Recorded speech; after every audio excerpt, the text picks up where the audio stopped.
podcast. Yeah, exactly right. Just look straight ahead. I'll come over here next week for a show. I'll have one of the neck braces, black eye, you know, broken arm. I'll be up to meet us because I'm nurse later, so I'm alright.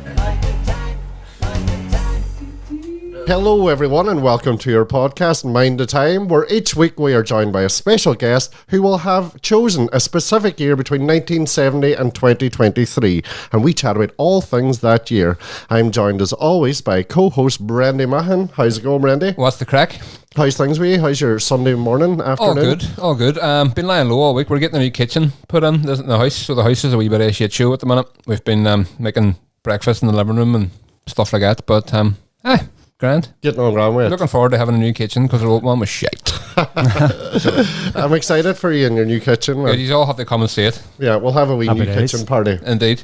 Lovely. And of course, Sean Kerry. How are you doing, Sean? Hello. I'm good. I have to keep reminding myself today to pay my window cleaner. So I'm trying to keep that in the top of my head. Do you know what? If he's listening to this podcast, Are you, James? That's right. I hope Fucking so. hell. And the best about it, he just loves, like, literally over there, like, so I have no excuses. well, I've got a $5 for you, don't worry. is that all? That's $5? You Seven only pounds. did, well, it's £4 for one side. This is fascinating. And you So only it's £4 for one side Aye, and or £1 7. for the other side. 7 for the both. Okay. So I'm just throwing a $5 because, you know, tip. Late fee. And Pound late yeah, a fee. bit of both. Exactly. So See he if forgot you- to do the back. See if you don't pay, does he just come along and dirty your windows again? Just like throw I don't know, actually. I don't know. Let's test it out. Let's see how long we can go. Let's just sit here and watch the window. Our guest this week is a spoken word poet, writer, performer, and arts facilitator, Abby Oliveira. How are you doing, Abby? Hi. Welcome. Thanks. I'm doing great. I'm doing. I turned away from the mic. I'm doing absolutely fantastic. I'm doing Class. fine. I spent pretty much the last week of my life in technical hell. You know, finishing off assignments that I was doing. So I finally got them handed in there on. What day is this? Sunday.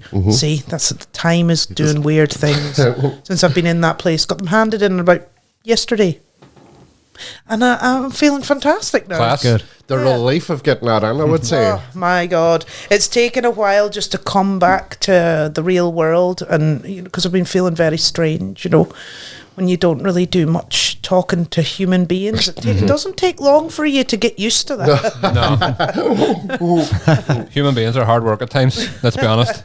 Not as hard as laptops and Well, that's true technology and yeah. I would say that was just a nightmare. Like. It absolutely was. It was only a nightmare because of my. I highly suspect I have undiagnosed ADHD. So oftentimes I might skip over very important bits of information. I have to really pay attention to what I'm reading, you know, or read things over several times. So there were several dates on a page and the wrong date stuck in my head. So I thought that I had a lot more time to do these assignments. So it wouldn't have been a nightmare if I had that time. But I didn't. It was like, surprise, you have 4 to 7 days to do them all. But hey, working under pressure. Well, that's the thing. Look, I actually tend to work well under pressure. Yeah, same. But I wouldn't recommend it generally. Unless you really do enjoy feeling on the edge of sanity, that I wouldn't recommend. You know? I mean, this was all grand before I had a child, for example. You know, you kind of have to remain as healthy as you can for the sake of your child. You've got no choice to lock yourself in a room for 6 days to recover. You know, I can't do that anymore. No. What was that? What's the assignment you're doing? What is the course? It was audio-visual post-production. So it's Queen's that run this course. Obviously there's the film industry and that are doing a lot of work in Ireland this past while, but there's actually a dearth. Is that the right word? Like a lack of the required skills in Ireland. Oh, right. So Queen's are trying to do something about that by offering certain courses basically for free. That's brilliant. Yeah, no, it's great. It's great. So, you know, the course was like 10 weeks long and you have certain assignments to do. So it's all really practical. So there was an editing assignment and a sound assignment and a deliverables assignment, which was extremely head-wrecking for my type of brain. That's all about, file types and codecs and file sizes, and there's all numbers and terms just flying at you. My brain melted a wee bit even hearing that. I know. And the thing is, right, I'm so sorry, guys, because I know I can feel it in myself that I have turned into one of those quite boring people in the course of doing this. I was even watching a movie the other night and I was thinking to myself, oh my God, that was a fantastic sound effect there. That really sounded like that was a good slap sound effect. Or that colour grading is really effective. That's the sort of stuff I'm noticing. That's what they say when you study film. It kind of ruins it for you because you're seeing behind the scenes. You're not taking it as you're going, that was shot this way and that sound was this and that. I know what you mean. That's it. You start noticing everything that they do. And another thing that it brings to light is the fact that, the way how we always see actors in the Oscars and things like that. Like the actors are really celebrated. Yeah. But it just goes to show how relatively little the actors have to do with making this amazing finished piece. They're no more important than the colour grading people, the sound people. Yeah. Absolutely. No, that's very true. They don't get any plaudits, really. Actors are overrated. I wonder, where do these people? I mean, is there an Oscar for colour graders, or do they actually get recognised at the Oscars? They just don't show that bit on TV. I didn't even know it was a thing, colour grading. Oh yeah, it's and really never mind getting an Oscar. Yeah, colour grading is actually a really important thing. There's some, for example, what do you call that?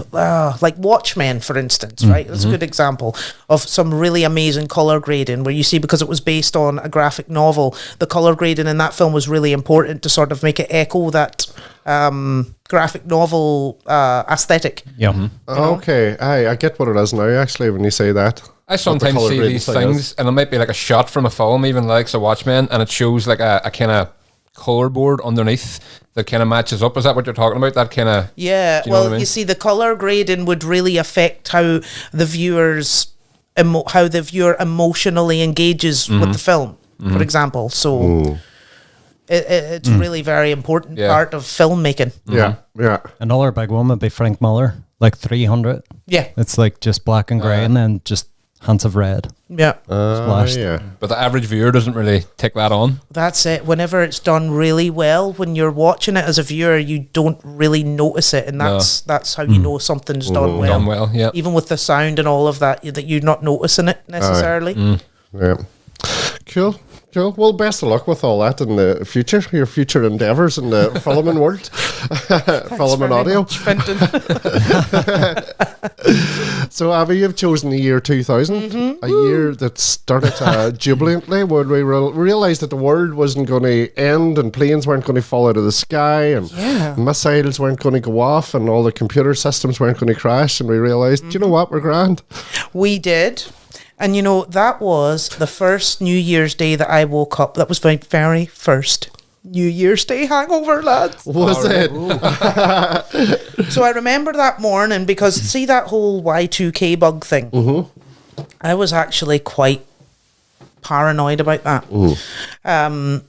So I remember waking up on that morning, but I had fallen asleep in my mate's parents' house with a bit of a party going on around me, and I woke up in the morning and there was just complete silence and nobody was in the house. Oh, so you thought... Okay, Finton, it's not like I thought the rapture has occurred. I'm the only one left. Everybody else gone. But it was, I just remember feeling like, okay, this is a bit eerie. But I was looking out the window and all, and it seemed like life was going on as it always did, which was a good thing. But I remember prior to that, sort of in the run up to New Year's Eve, with that whole Y2K thing, like the images that I had in my head of how the first day of the year 2000 would be, planes falling out of the sky, just massive bolts of electricity flying around everywhere, like things just falling to absolute shit before my eyes. Now, obviously that didn't happen. But I was very ignorant as to why that didn't happen. I sort of put that in the same category as I would have put in, people saying the rapture was coming on a certain date. Like, how many times is the rapture meant to have? Loads. About once a year. So, yeah, I put that and the rapture kind of in the same category. But I actually have a mate in Derry who was part of a team of computer technicians who worked on the fix for the Millennium Bug. So I mind a few years ago, we were talking about this, and I was laughing about it, saying, and sure, like, Jesus didn't come down from the sky, and the computers could cope with 2 zeros in a row. Who would have thought it? And he went, well, Abby, that's actually because we fucking fixed it. We fixed the bug. And I was like, oh, right, okay. So there was actually this huge team of experts who found out a way to fix that. Yeah. Don't ask me to go into how they did it, but they fixed it. So it was a thing. So it was an actual thing? It was a thing. It was a concern. Because it had something to do with the fact that the computer programming had been written like in the 60s or the 70s, and it just had never had to deal with... So 00, that would have picked it up as 1900. It would have picked it up as 1900, that's right. Which might have been quite cool. We could have just went back to the 1900s. You know what I mean? Like, this could have been our closest we ever got to, like, time travelling. Imagine you got up that morning totally hungover and woke up and nobody Horse and carriages out the front. My lord. We both stand extra, read all about it. That's probably a bit after that, actually. In America? Probably, yeah. Well, you never know. I would have loved that. Loved it. Where were you for the Millennium? I was in Montrose, Angus, Scotland. Montrose is my mum's hometown. Mm-hmm. So I had moved back to Montrose from here. I lived in Portstewart between 94 and 99, and then we moved back to Montrose. And I was there from sort of 99 to 2001. So, yeah, I'm Montrose, Angus, Scotland, which really, and it's crazy to think of even that new year. Because I remember, like, in Montrose, they do the bells every year, which is wherever people go up the town to the steeple and the bells go off on the clock, and people just congregate there and go a bit wild. And I really felt like, back then you never had a bad night out because everything just felt so new and amazing. And I just remember being at the bells and going mad, running around hugging every random, just like, this was amazing. Like, and Montrose is only a really small town. I mean, in no way is Montrose a centre of what am I trying to say? It's definitely not like a party central. It's not a destination, but it really felt like a destination to me that night. That was the first. I think it was the first New Year's Eve that I had ever gone out as a sort of an adult, as an adolescent turning into an adult. Mm-hmm. What age were you in 2000? I was 17, 18. Yeah. Cool. So you were just becoming an adult. Yeah. On the cusp. On the cusp. Nice. What a time. And what a time. What about yourselves, lads? What's your memories of the Millennium? The year 2000? What age was I? I was like 9, turning 10. We had a big, I've told you, I think I said this in a podcast a couple of weeks ago, we had this big party down in my mate's man and dad's house. We were like, me and all my mates all lived in the one streets, and all our mas and dads were friendly too, so we had a big mental party. And it was the first time I've ever seen, like, my dad was steaming, falling around the place, and they were all up dancing, and all the adults and all. It was great crack. But I remember thinking about the whole Y2K thing as well. That was a big thing. We were like sitting in the other room panicking. I mean, Jesus, what's going to happen? It's nearly 12. Yeah. And then 10 past 12 came, and I was like, Dad, I want to go home. I'm tired. That was the end of it then. That was the end of what? The world? The world as we know it. Never knew if you would wake up. Yeah. I don't remember. I remember some of that crack about like things going mental, but I don't think I was worried. It was definitely not, I wasn't thinking about it. Yeah, definitely not. Like, yeah, I was 14, I think, so I was just like, or 15, I don't know. Yeah, it's just farting about. I was 19 and very concerned about it. I don't know why. I was just like, yeah. I think that day, the day before, I was like, okay, this could be the end of life as we know it. Things could be very different tomorrow. I'll just stock up on beer. That was it. Yeah, pretty much. A wise decision. I think I'm more concerned about that moth on my wardrobe door right now than I was back then about the world ending. It was a double whammy though, because there was the Y2K thing, and I'm pretty sure there was some sort of rapture thing as well. You know, there's bound to have been a rapture around that time too. Bound to have been some sort of a rapture. Yeah. So every time you say rapture, I'm thinking of a raptor. And The rapture was like I just keep seeing a velociraptor in my head, like, so can you explain that? Because the rapture was like the end of days. I want to be on the joke. So have you never heard of the rapture? I don't know. The rapture's Sorry. coming, Sean. It's like the end of Sit days down, from we're the going to Bible. tell you. Yeah. Right, so basically, Basically, did you know there was meant to have been a rapture about 2 weeks ago as well? yeah. So Like a basically, dinosaur? The rapture is like the end of the world, but specifically Okay, right. related to religion in some way when Jesus returns. So obviously, because I don't know why, but because 2,000 years after the death of Jesus, this was going to be the time he'd be coming back. There must be some lore somewhere saying 2,000 years is basically all you have, and then I'm coming back for you. So Jesus. So he's going to come back on a raptor. And he's got It's a rapture raptor. The idea was like Jesus comes down, and we're also enraptured with amazement. Getcha. But then there's he also judge some us all? strange thing to do with everybody's shoes being left behind. So you'll be left behind if you're not of pure, not pure enough to be taken off. All the good people will be like sucked up under the sky and big Without beams their of light. shoes? Yeah. And all the bad ones will Yeah. be just left down here to But die. for some reason, your shoes will be left behind. I have no look. I was not brought up in a religious family in any way. Right? Well- This is only stuff I heard from Irish people when I The came shoe to thing was- it Ireland. was in the small we print. were very godless in Scotland. Was there even shoes 2,000 years ago? Well, you see, Sandals? I was brought up in a religious family, and definitely remember hearing that there's a wee mat at the front door to heaven, and it's like leave your shoes. You're not allowed to bring shoes Right. into heaven. Oh. The place doesn't sound that great. I can't even bring my fucking shoes in. Caught up very cold feet. God's just so particular about his carpets. Like.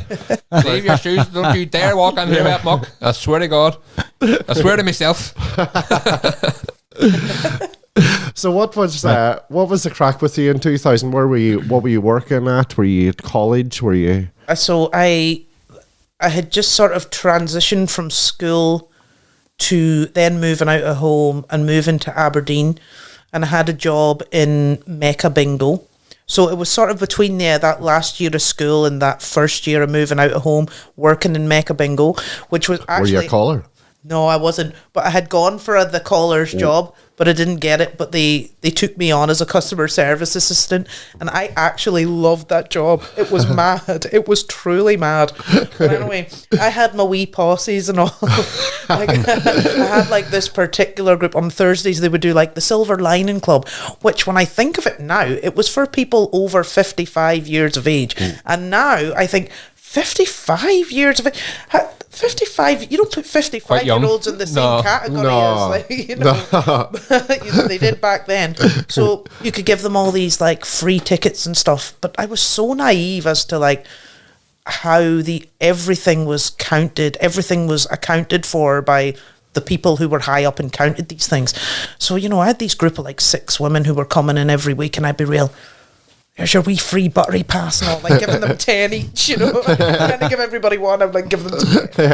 And I got caught for that, but they didn't fire me, oddly enough. And another thing that I did, you had to rip the tickets a certain way, right? Or else they were void. Okay. So I ripped all the tickets wrong one night, and they were doing this big game where they like link up with all the other bingo halls in the country. I ripped all the tickets wrong, so I lost them like literal thousands, tens of thousands of pounds. Jeez.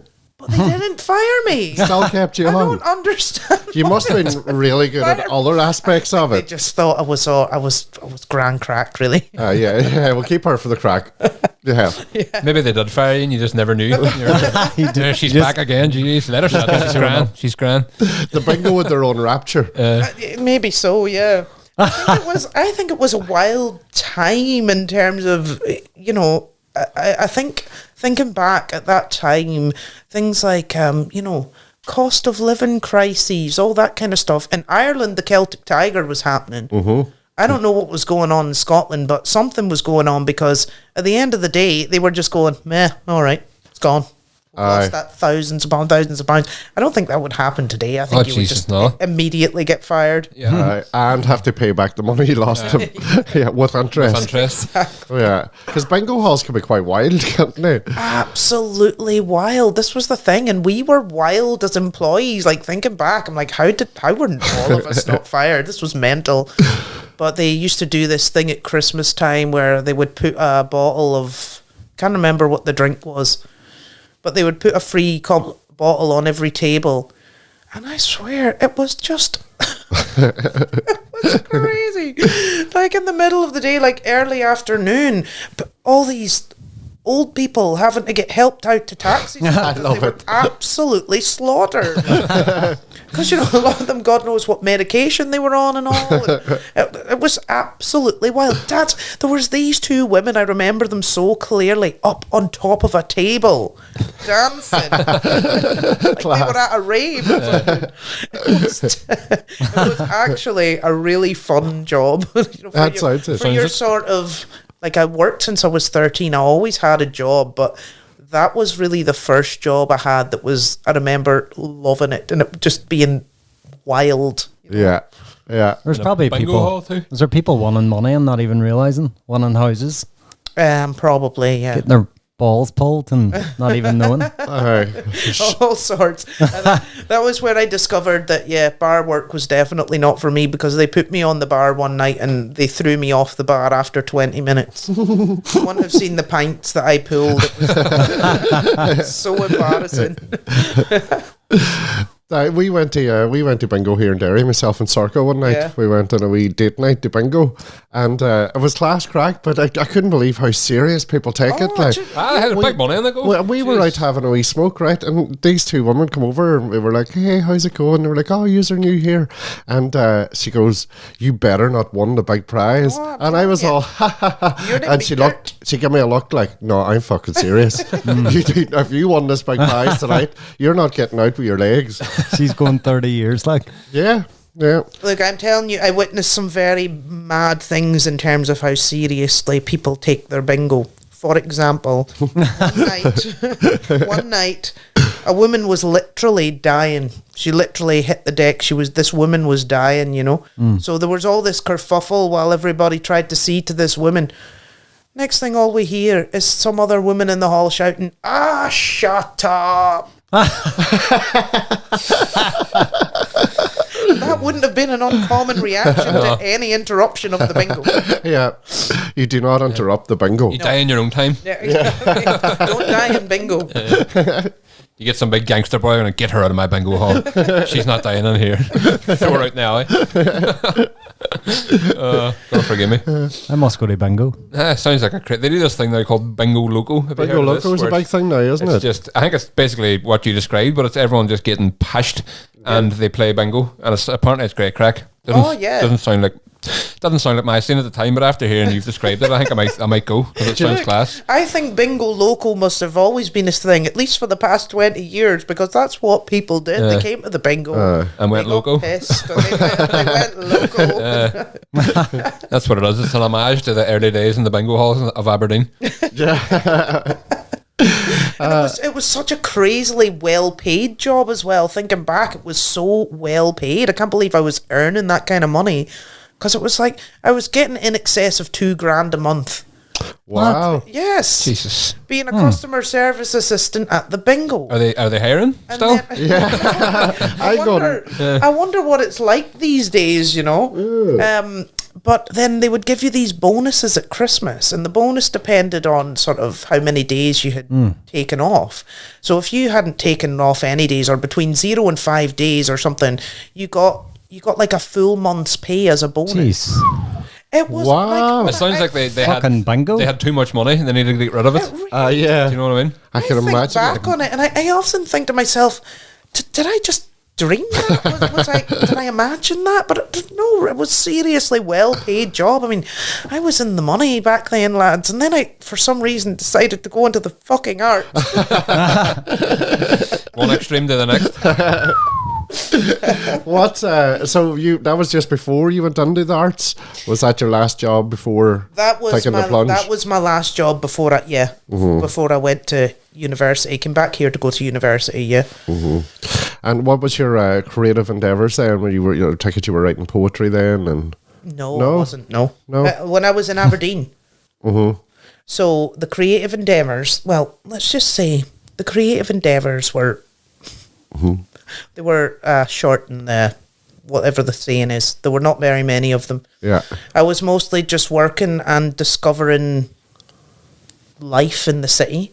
So I was just kind of wild for a year, you know. So in needed, terms of, by the time I was leaving Aberdeen, I knew it was really a case of, if I do not leave and do something oriented towards my future now, I am never going to leave here, because I loved the crack and I loved the wildness. There was a lot of wildness in Aberdeen. It was a very eye-opening time for me. I felt in ways like this innocent child thrown in to the jaws of the city, and I loved it. yeah. I fucking loved every minute of it, you know, all the partying and all. And I had a lot of friends who were much older than me as well, you know. But actually looking back, it's, you know, you kind of think, oh, okay, right, I get what was going on there. So whenever I could have easily been one of those people who kind of stayed there, and that just became my entire life, because it was all very comfortable and I was earning good money and really enjoying the crack, and it was quite carefree. But then again, that had nothing to do with sort of the dreams that I had for my life. Yeah. So it was really at that stage where I had to go, right, if I don't leave, I'm never going to leave, you know. Yeah, fair play. I think some of the craziest people I've ever met have been from Aberdeen, like people that unfortunately, honestly, and I mean, great, brilliant people, great crack, but they're just a wee screwless, like. Hey, yeah, that doesn't surprise me. I mean, I don't know, maybe that's Scotland in Really? general. I think I was going to say Scots in general, pretty much. Do you know, they're just that sort of year in Aberdeen was so. I hope my mum's not listening to this, but Mum, look, I'm grand. I'm absolutely fine. Nothing happened to me. But I was so overcome by the brilliance of life that I used to do really reckless things. Like, you know, I'd leave the bar at night or wherever we'd gone out, and I'd insist on walking home, and like, you know, there'd be some homeless people sitting in alleyways and stuff, and I'd sitting down with them being real, sure isn't life grand? Let's sit and have a chat, man. Oh my God. And only by the grace of whatever, I never came to any harm, you know, because I was really reckless. Yeah. Truly reckless. But luckily enough, I was looked after, a generally decent people around me, you know. Yeah, fair play. Yeah.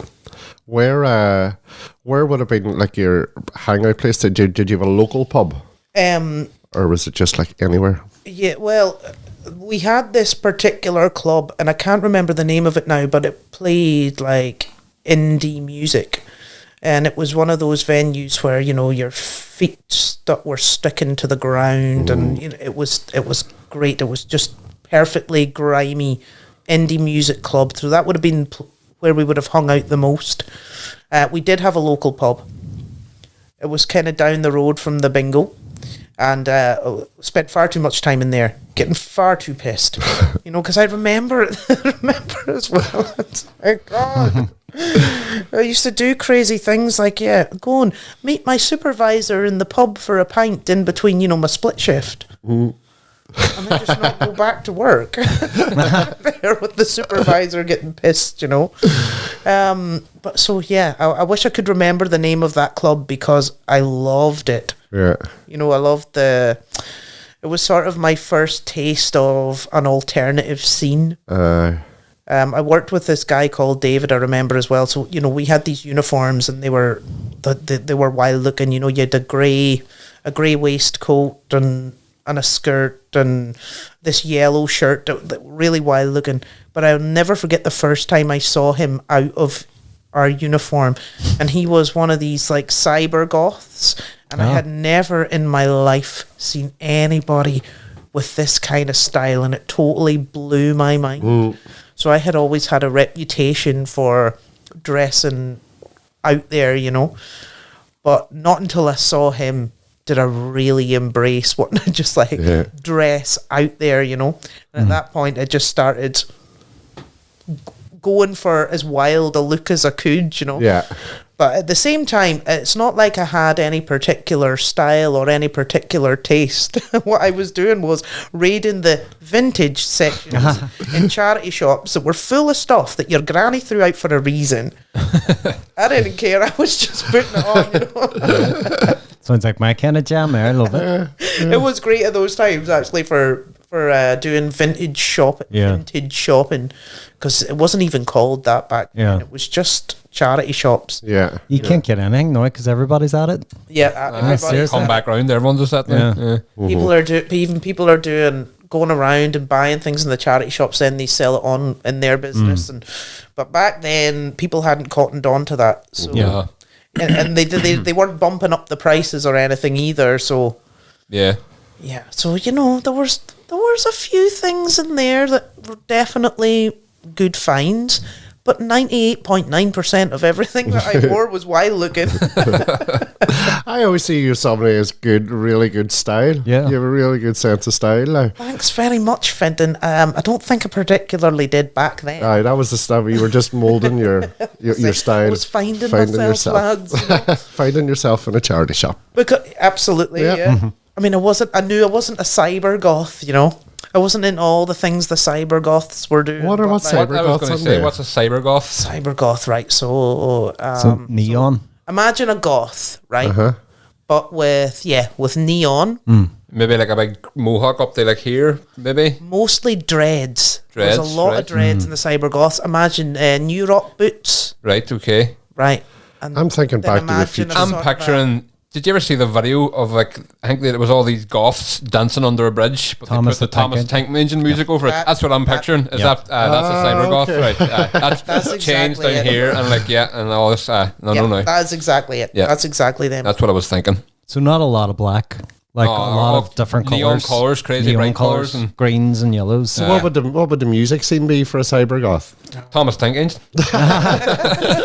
I think it was like, It'd be mad if it was just all children's intros they were into. Was it like industrial rock, I would say, or industrial like heavy metal or something? Mixture between like heavy metal and hard techno kind of. It sounds like it sounds very Scandinavian. 9 Inch Nails. Germany, maybe, would it? Rammstein. A lot of. Actually, I suppose. I wonder, is that where it originated? Because that would seems like quite a kind of European kind of thing. Yeah, and I mean, actually, this has nothing to do with the year 2000s, but it's reminded me of this time when I was in Austria and I happened upon a Gabber rave. Do you know that Gabber rave? What's a Gabber rave? Oh man, it's the only time I've ever gone into a venue and been scared. So it's just this, like, people call it like crack rave. Right. It's just this really tuneless, hardcore, hard beat music that you just nearly couldn't even call music. It's very industrial sounding, and with people, I don't know what the drug was on that scene, but whatever the drug was, it just made people like rave really violently. Aggressive raving. No. I swear. Never in my life. And I mean, I have friends friendship circles that kind of encompass a few different tastes. So I'm kind of open-minded about what I would land into, you know. Aye. Don't mind if it's trad or a rave or some indie. I don't mind. But this particular night, I was actually afraid. And I hope I never, ever, ever have to have them on a Sounds pretty camera intense. rave again. Probably the nicest people ever, but Well, they probably Probably, were. But Swear to yeah, God. it sounds too much. Like, and I'm a wee bit delicate today. I was drinking last night. It was Yeah. at Pete Davidson's show, and even the thought of that, I get a fear going through me there. You know? It really was scary. But There used as to you be say, yeah, probably the nicest people. there used to be a shop in Camden in London like that. I forget the name of it now, but you went on and it was like you're on a nightclub, and there was people up in, what do you call it, like podiums or something, just like a kind of cyber goth look. And it was Yeah. we always had a one. Well, every time we went there, we were like, we gotta go to the store. I can't remember the name of it, but they would just be I up know there that just shop. I know giving it that multi shop. like. I know that Brilliant. shop, but I can't remember the name. Yeah, it's the name is just. Is it still going? I don't Oh, know. I think well, it was. I'm still, going to London soon. Mate, check it out. Check it If out. you're in See me video, Camden, go, Sean, it's me. Let's go. it's down near. Well, that's kind of stupid, but it's down near the markets and that. Well, I'll have a wee look. beside You the scope walk. it out, Brendan. I'll be like walking through the market. I'll be like, Aye, just listen. You'll know. You'll know. It's amazing, but on there, like it's brilliant. We always had to go on. Yeah. It was still the last time I was in London. Maybe not the last time, but definitely about 2017, 2018, it was still open. Oh yeah, right. class. Let's hope it I might is. go over and find myself. I might come back to a big cyber raver or a gabba raver, whatever. You with your big fake dreads. Oh, hi. A wee Thomas the Tank Engine t-shirt, Change everywhere. neon one. I'm going to open the first gabba rave bingo hall. Let's make That that a sounds thing. amazing. That actually does sound. Yeah. I'm up for it. That sounds neat. Well, We'll call it Club 2000. Club 2000. Neon bingo balls. Mixing the fucking aggression from that, from the rave along with the bingo hall, like that could be It'll be wee grannies fighting with gabba ravers out the front. battered. As you know, Fenton, as you found out, you will get your head kicked right in. Like if you introduce Gabba Raven to the bingo hall, Don't fuck about the bingo hall. newcomers are No. done. Oh, they would batter them, like. Absolutely. I know. I was looking around at some of them people in the bingo hall, like, you know, and giving you looks, like giving you daggers. It's like and I was a new thinking- prisoner coming onto the yard. I was, They're all yeah. calling you new fish. There's a new fish. Think he's going to win the jackpot? No Yeah. chance. I was trying to find a wee gang to hang out with and stuff, you know, and yeah, find Writing, people. writing wee would threats have. to you on a bingo ball. And tattoos. Did you never go back? No, Did you? Were you too scared? Not welcome. yeah. Not welcome back. I think I would. I think I would go back now, though. I think I'm ready. That's it. You're ready. You're ready. And you know what? If you had gone back a few times, you would have started to like find your tribe. That's Let's it. find a Find your tribe, bingo and then tribe. new people's coming in, and then I'm going over to them, going, "See if you fucking You won that watch yourself, jackpot." you big man. There's like a wee head granny who you have to get her blessing. She's like, right, fat, and he's all right now, mum. Then you have to put the squeeze on the new people. The bingo faller. The bingo father. That'd be class. Yeah, Do you know all the bingo lingo? No. There's like descriptions for each number, isn't there? There's oh, like aye. 3 quacking duck or something. Two There's- little ducks, 22. there you go. Something like that. Top of the shop, line 90. 10 Downing Street. Legs 11. Legs, that's right there. Yeah, there's loads more. Did you win anything? No, we didn't. We didn't even win the hearts of the people that were there. That was the last thing. You got to go home with your legs, so you're all right. Your legs 11.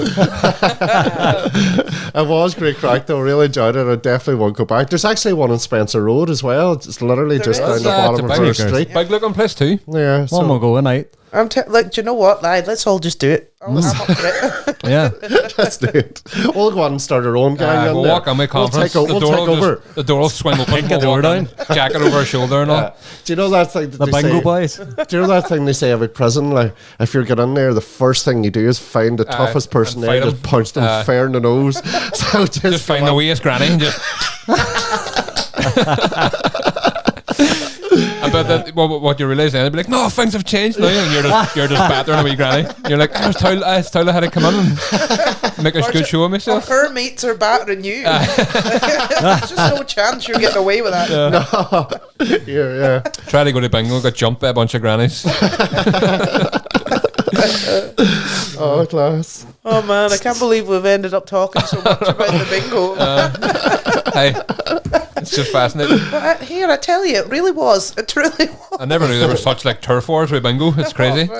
They used to occasionally they'd send you on these spying missions as well. Like you had to spy on other bingo clubs. To See what they were doing. So that was great. You loved when you get sent on a wee spying mission because it meant that you kind of got out of work. You had to go to the other club, spy on how much they were giving away as prize money and all. The boss is in like a wee van out the front, like a little paint van or something. Go! We've been found out. A big dish in the top of it. That's right there. Oh, class. Right, year 2000.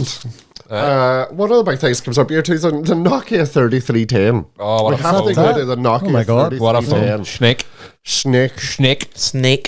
What a game. Snake. That took over many a life, and this was before social media. This was well before it. So yeah, Snake was the thing. Yep. It was the thing. It really was. And ringtones. And ringtones. Polyphonic ringtones that you used to buy for a $5 off the back of a magazine. Yeah. They were great. You know? Yeah. I think we should bring them back as well. Definitely. Ringtones or 3310s? 3310s have never gone away. They're still out there somewhere.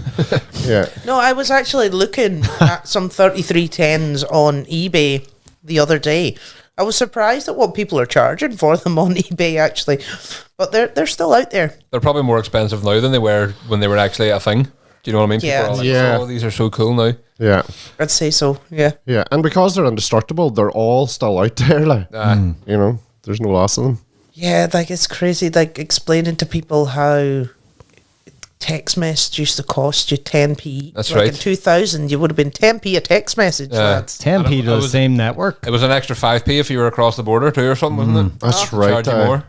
And then like the amount of characters you had as well, you only had a certain amount. That's right. It went on to 2 messages if you and then the person sometimes didn't get the second message and they ring you and be like, what were you on about? And you'd be like, I'm not saying the second message. Yeah. And I remember like I only had 10 messages. You were only allowed 10 messages a day with the phone that I had. Right. And like, oh my God, you just 10 messages a day. 10 messages a day, and you really had to think about who you were messaging, what you were messaging. And I remember there was a girl who was going out with at the time, we're starting to go out to, so it was sort of that.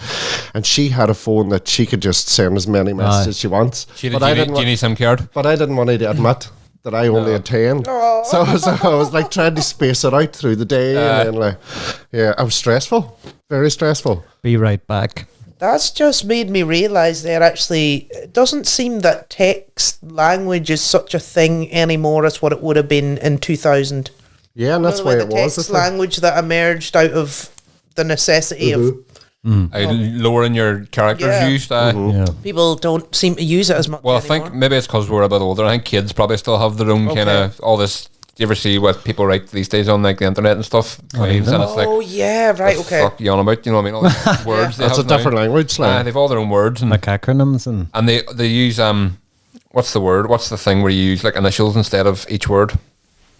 Do you know what I mean? They use that instead like of NB for no all bother that crack. Exactly. Yeah. or no problem. All NB that is there. All that madness. LOL. Right. Let's LOL. move on. bingo balls. Let's move on to music. Well, have we looked at music first? Yeah. The music of research 2000. here.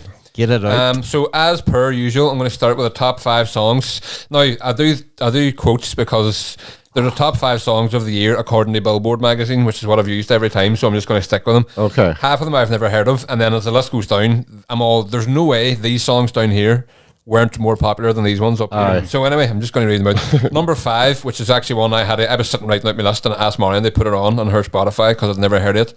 Everything You Want by Vertical Horizon. Fucking brilliant. Was the 5th song I don't think I've heard that. I didn't recognise it at all. Right, Sean, you go sing a wee line of it there. No. It's kind of like But a sort of like a. I have the album. I have that album. How would you describe the genre? It's kind It's kind of like alt rock. American alt rock. Poppy, punky, Yeah. kind of alty It's rocky good. stuff. It's good stuff. Number 4 was just Marion showed with a picture of this guy. It was hilarious. I Wanna Know by Joe. Just a boy Joe? called Joe. It's just called Joe. I Is think he- it's sort of R&B singer. Is he from Galway? No, he's actually not. He's I think he's American, but I've never heard of that either. Does he play bingo? He might do. I'm gonna ask him. It definitely sounds like somebody from Leitrim or somewhere. Just Joe. What Joe, name sir. are you going to go by? Just call me Joe, sir. Just call me Joe. Hey. But number 3 and number 2 were actually the same artists featuring other artists. It was Santana. So number Okay. 3 was Maria Maria. Do you remember that one? Maria, It's a good wee tune. Yeah. Kind of like a wee Latin influence Yeah, on it it. was That's a class. tune. Good wee tune. And then was a number tune. 2 was an absolute tune. Rob Thomas and Santana was Smooth. Yeah. Yes. That was a great wee tune as Yeah. well. Yeah. Number 1 was actually, I've never heard of it, and Marion played it for me, and I still never heard of it. It's Breathe by Oh, I know Faith that. Hill. Yeah. And in my head, I was thinking of Faith Evans. Oh, Who does songs okay, with, like, yeah. Biggie and Faith Hill, somebody completely different. It's kind of like a wee ballad type of thing. I think she was big at the time because she had done a song for Pearl Harbor. Right. So there you go. I think she Uh-huh. was kind of floating about. And then I just took a wee list of all the other ones popped up. You like Destiny's Child were a big thing back then. Yeah. Savage Garden, I Know I Loved You, and brilliant. Crash and Burn and all those stuff. Great wee album too. You had Aaliyah, Try Again, was a good wee song. Oh, Leah. The Thong Song by Cisco, remember that too? See, I don't. You don't remember the Thong Song? No, I don't know. Let me see that thong. You're not dressed so scandalous, and you know I'm gonna handle it. Oh, that's ring sounds familiar. a wee bit. That's right. I like it when you booty go. I didn't know they were saying. I didn't know they were saying thong. Neither Thong did song. I. It's called the Thong Song. Oh my god! Read a book, guys. I Come thought it on. was the god song. But so that was a wee banger. He had NSYNC with Bye Bye Bye, which was a good wee tune as well. Right. Macy Gray, I Try. Definitely, Yeah. definitely. Oh, what a tune! Never hear much of Macy anymore. No, she's After class. that. I think she's still going. Just She did a not bit of as acting too and commercial. all. or- No, Macy Gray was class. Very distinctive voice. Yeah. You had the Backstreet Boys banging out. They had actually had an album, the Millennium album. Blink 182, Jigger. all the small things and all that crack. Whitney Houston. We had Blue, Brilliant. Eiffel 65. Oh, right.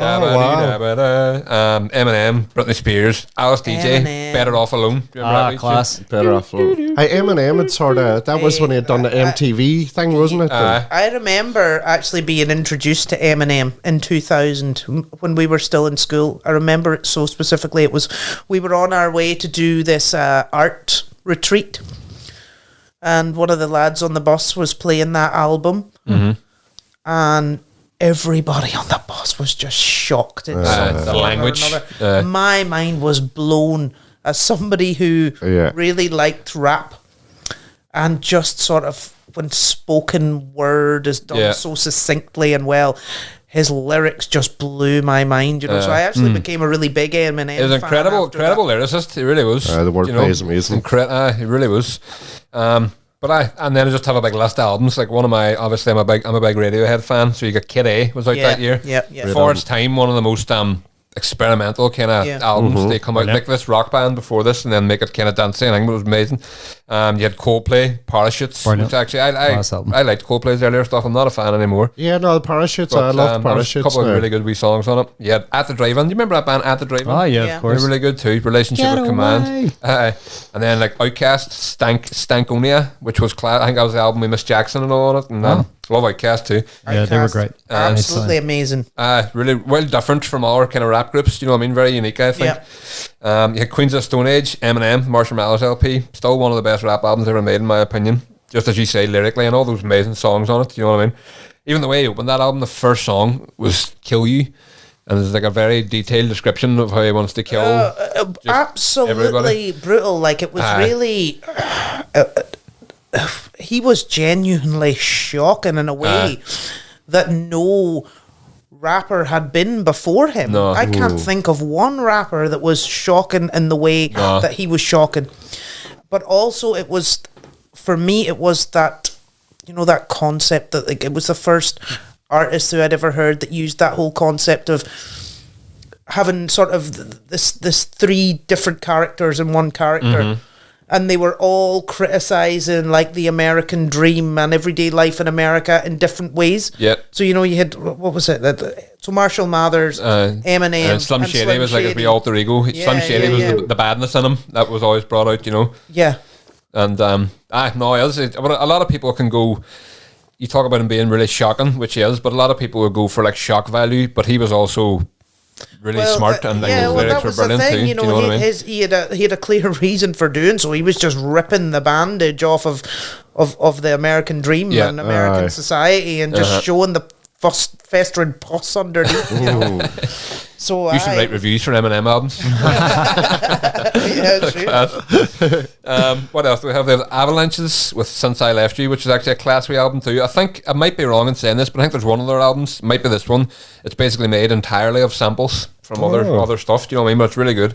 Modest Mouse, Badly Drawn Boy, Elliott Smith, Linkin Park, Doves, Green Day, Pearl Jam, Wheatus with their wee debut album. Yeah. Johnny Cash, The Hives, Jurassic 5, Quality Control, another class album, Rage Against the Machine, Renegades. You could go on, as I say, you could always go on forever, but that scratches the surface anyway. So some good stuff there. Good year for it. You know? There's a wee Irish band that one of my favourite albums come out. Well, one of my favourite albums at the time, JJ72, Oh yeah, I remember that. come out in 2000. Snow and was a October song, that's Swimmer right. and Oxygen. Oxygen. Yeah. Class. They were good. Yeah. Yeah. I actually remember the album cover that my brother had it. It was like, was it like a man and a woman, the two people in the band, Aye. or whoever it was, standing kind of Aye. weirdly, wasn't it? It was a couple. Like a couple. I think that was their second album. Was They were it? three The piece. first one was just black with white writing, JJ72. Right. Yeah. I think they played the Nerve Centre too. Did Back they? then they played the Nerve Centre. I didn't get going to it, I but was living in Dublin then. I was seeing them in the Button Factory, I think it was. Oh. Seeing them. It was class. Class. Brilliant. I forgot about that. I forgot they existed. There you go. Yeah, no, I still check into them all the time and stick around. How are they? Are they all right? They're good. They're well. How are they Yeah. getting playing on? bingo. Yeah. Did it ever snow for them? It never snowed. Why won't it snow? Fuck. That's because, yeah. Fuck. Snowed the last couple of years. But like crying about. No, fair enough. What about movies, Sean? What have you got for us? Right, we have Scary Movie. Oh yeah, Oh, that was fun. that was. That's fun. one of the best. The first one. Fun. It's one of the best spoof movies right there. Like, brilliant. That was actually the very first film I ever went to the cinema to see. Oh, really? Yeah. There you go. Yeah. I remember. I was a poor kid, Yeah. so we didn't get going to the cinema. But when then I you was a were kid, you so- were earning $2,000 a month then. So I was like cinema every day. Rag the riches. Funny, I remember it was at 15 and I was 14 and I had to stand outside. And my brother. Did you not even try to sneak in? No, my brother had to buy the tickets. Oh, okay. Oh, So, you stood we- outside. we had 2 I days. thought you just went along to the movie and just stood outside. We had like Just don't go. we had 2 dates with us, and they were all over 15. Funny enough, and I was only 14. I remember standing outside in the Strand Road, and then they came out. They went on and just got 4 tickets. Like, and How emasculating in front of your date, hey? I didn't care. I got in. It was great. We have Road Trip. Remember Road Trip? That's right. Road Yeah, Trip, I yeah. remember it.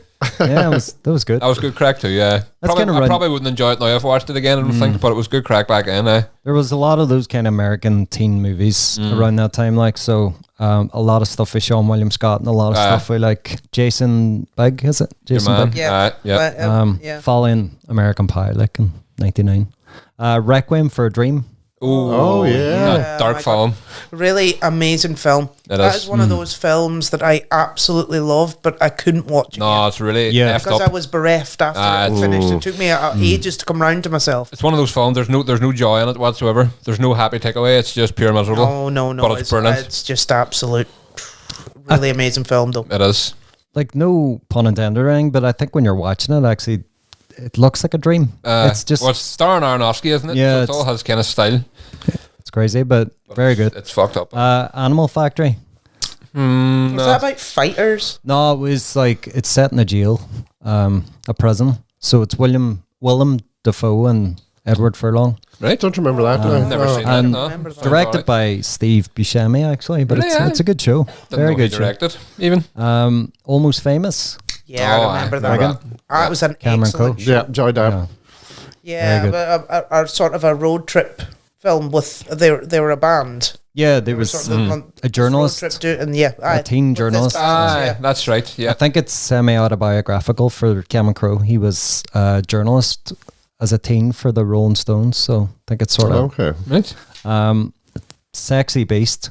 Oh, Ray Winston. amazing Yeah. film. Ray Winston and Ben Kingsley. Yeah, really Ian good McShane. too. Ben Kingsley was brilliant in that film. Oh, God. He was proper Scary. chilling. Yeah, Yeah. proper Yeah. chilling. Brilliant show. Memento. Oh, Chris aye. Nolan. That rings a bell. What was that? Guy Pearce trying to like remember how Yes. his wife died or something. He's in amnesia. Yeah. And he's using like different things, but mostly tattoos on his body and all that to try and follow the trail. And there's a big twist in it. Dun, dun, dun. Say nothing. Say nothing. It was the bingo ones. Me, myself, and Irene. Oh, Love that movie. probably my favourite Jim Carrey film. Probably. It's a good show. Probably is. Dude, where's my car? I don't know. Okay, Oh yeah. my god. Oh, I sorry. hated Yeah, it. Dude, where's my car? Yeah. dude. Pure nonsense. It I has to actually be enjoyed said, it. right? See, around that period of 2000, late 90s into 2000 and the early 2000s, right? It was such a time for like idiotic lad films. Yes. Yeah. Yes. Yes. Oh, big what time. did you call your man who did, what's he, the guy with the moustache? He did that film, So Tom Green. Tom Green. Tom Yeah, Green, I was gee. saying earlier. Oh, He was on guys. Freddy got fingered. Oh, yeah. God, That's guys. right. He was awful. Yeah. He was I awful. could not bear that man. that He was made terrible. my skin crawl. That It stuff was was just awful shite. It person. wasn't even funny. I It was know. just He was on moronic. road trip. He But was on it road was trip. the as well. He was. zeitgeist of the boy man, I think, back then. It really was. Nah. it No, I never. I can wasn't my happily say I thing. never liked that film at all.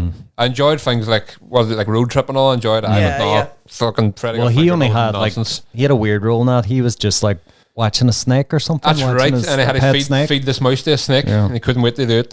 So it would just like be the film, and then it would just keep cutting back to him trying to feed the that's right. snake. It was kind of silly. But X-Men, the first of the X-Men Very movies, first one, It's one of the biggest movies of that year too, wasn't it? I think so. Why it was like I would say that was really anticipated. That movie, like it's a good show, like. And the first appearance of obviously Hugh Jackman's Wolverine, still going, brilliant. Another big one, hey, American Psycho, Oh yes. Yeah. Oh wow. Chris Bale. I thought that film was it was kind of faithful to the book, you know. It was a good imagining of the book. There's another really good film. Like I have to mention it because American Psycho. There's a film called Rules of Attraction. Yeah. With James Van Der Beek, and there's actually a scene in it where he gets a phone call. Someone's like, "There's someone on the phone," and James Van Der Beek's character, forget the name, of him, lifts the phone. He's like, "Is that you, Patrick?" Because they're like brothers in that that universe. like, Right, so. okay. Cool. Yeah, useless information.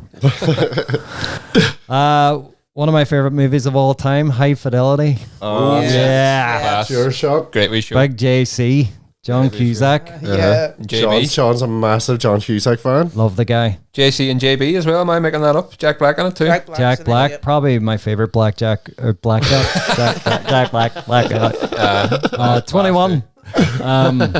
Jack Black role. He's absolutely brilliant in it. Class on it. And I actually went to London last year to see a showing of this movie, and then John Cusack came out after Oh, and did a Q&A. I put up my hand, but he didn't see me. oh. It's okay. It was still brilliant. And watch the new show if no one's watched the new show with Zoe Kravitz. Brilliant too. Like Snatch, Snatch. Yeah. Brad Pitt. Guy Ritchie. Yeah. Yeah. good show. Unbreakable. This followed Oh, aye. Sixth Sense. Yeah. Yeah. Bruce Willis. Hey, there's a plane crash. Yeah, or a train. And he's Train like, crash, and he's the only one who's unscathed, and that was great.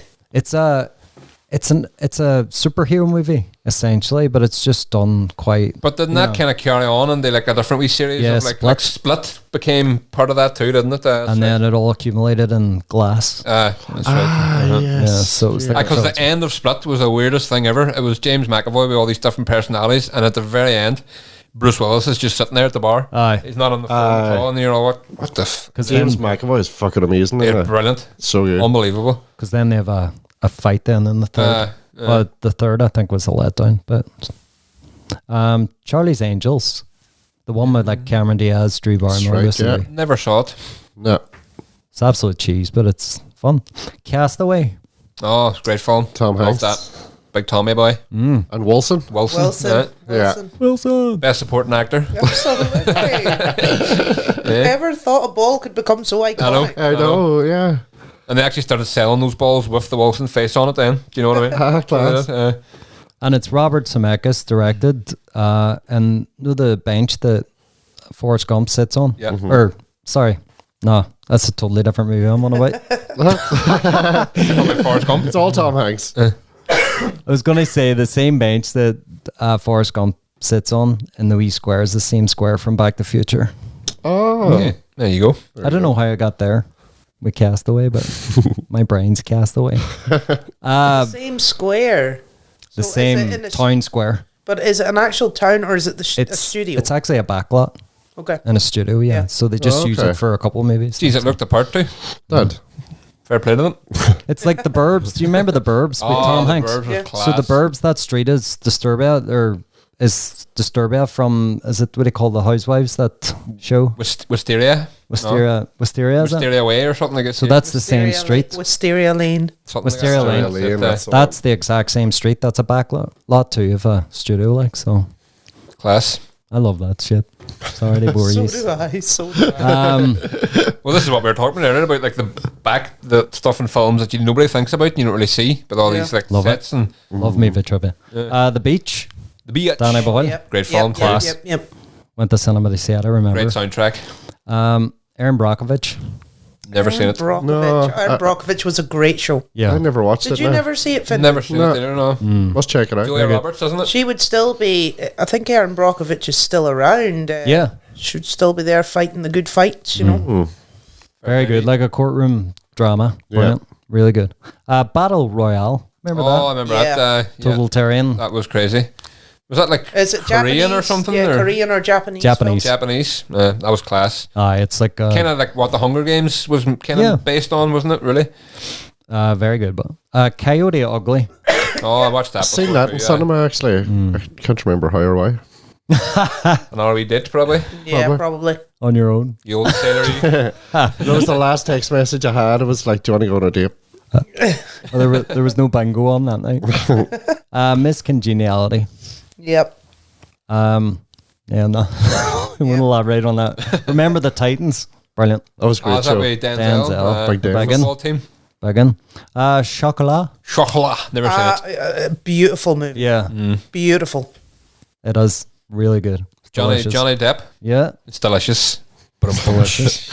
It is a very good film. No, I'm sure it is. And finally, I'll just make, there was loads more, but there was too much to list.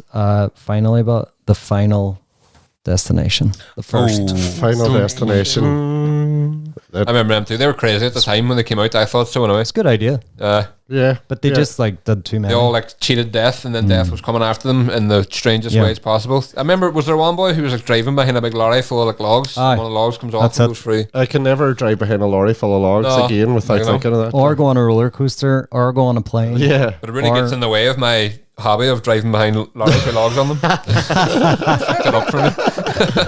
They're actually making another one at the minute, another in the series. Don't But I bother. think it's What set. number Don't are they bother. on now? I think Aye, it's give set. it up. Funny you say numbers. I think it's set in a bingo hall. You can't call something Final Destination and then make fucking 20 of them. It's not final about it. You know what I mean? False I advertising. think this is the final one, but I would, for another 10 years until let's they hope so. reboot it. A few wee things. Thanks very much, Sean, for the movies. You're welcome. A few wee things that was happening before we finish up. I had them here a second ago. The London Eye opened. Friends Reunited was created. They link up old school friends. Oh my god. So that Is was that like an online thing? It was an online thing, Yeah, obviously, before the whole Facebook thing. yeah, it was way before any of that. And there was this site called Friends Reunited, so people could basically just reconnect with old friends from Class. How did you get in touch? Like, how did you? Well, you went on to that Approach each other. website, and I can't remember what it was. Did you like put in the school that you went to? I think it was, or the area that you're from. Oh, and so then it was like other all people from was your from school that would log area. on, right? Cool. Would be on there too. Did they not have Bebo? No Bebo then.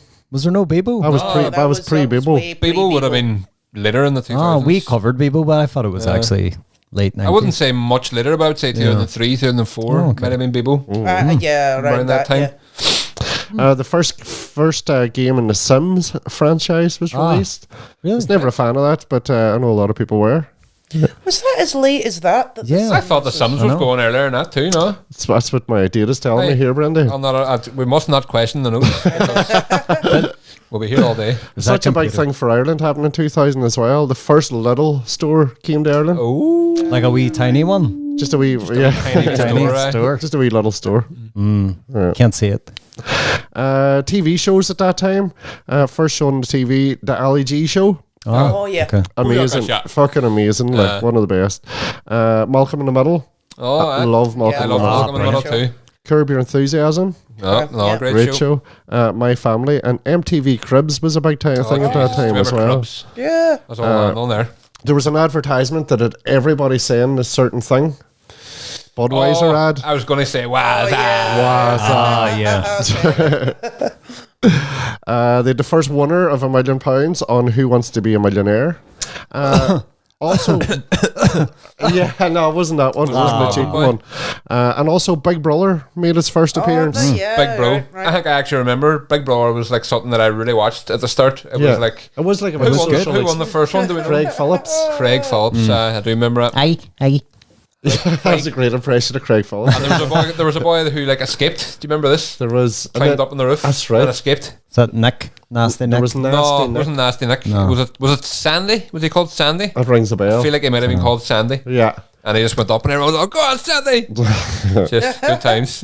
because it was better. That was much better then because it was a social experiment, wasn't it? Like, and do it you know, felt like that. I remember my friend Stephen telling me in school one day, "Did you hear about this show where they like lock people in a house and they just film them for 24 hours a day?" And us being all, "Oh my God, like the world is so over." Can't believe it. Like, just like rats in a cage. It's so wrong. Yeah, here I was a year later, all just get Big Brother on. Running back to get in from the loo. You know? And then do you remember when you watched it? Like, obviously they had the program on at night, but they used to do basically like a live feed during the day. But right. maybe they'd be either talking about something where they're using bad language, or else talking about something that was going to be revealed later in the show. Cuts. So they just had like bird noise, noise. and you'd Yeah, be sitting for like an hour just watching people's heads and just bird noise, and you'd be, "Oh, what am I doing?" But They'd you be kept in watching. bed. Aye. People watching them just in bed. And all you hear is like a distant lorry going past, and like neep, neep, neep, neep, neep, neep. Fucking some show here, boys. So there, that's I think that's pretty much all we're going to cover for the year 2000. Hey, good year. Yeah, Actually, wasn't a bad year, No, all it things wasn't. considered. Exactly. Bingo.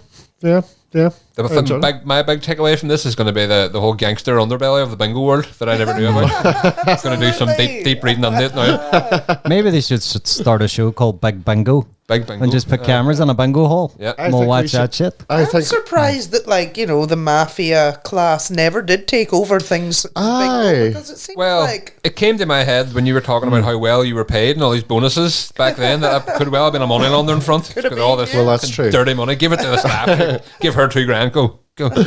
I think we should have a big podcast night out at a bingo hall down Spencer Road. Let's that do it. sounds Everybody to go. all Let's right. do it. Why not? Yeah, All let's do that. 52 guests. Come ready for a war.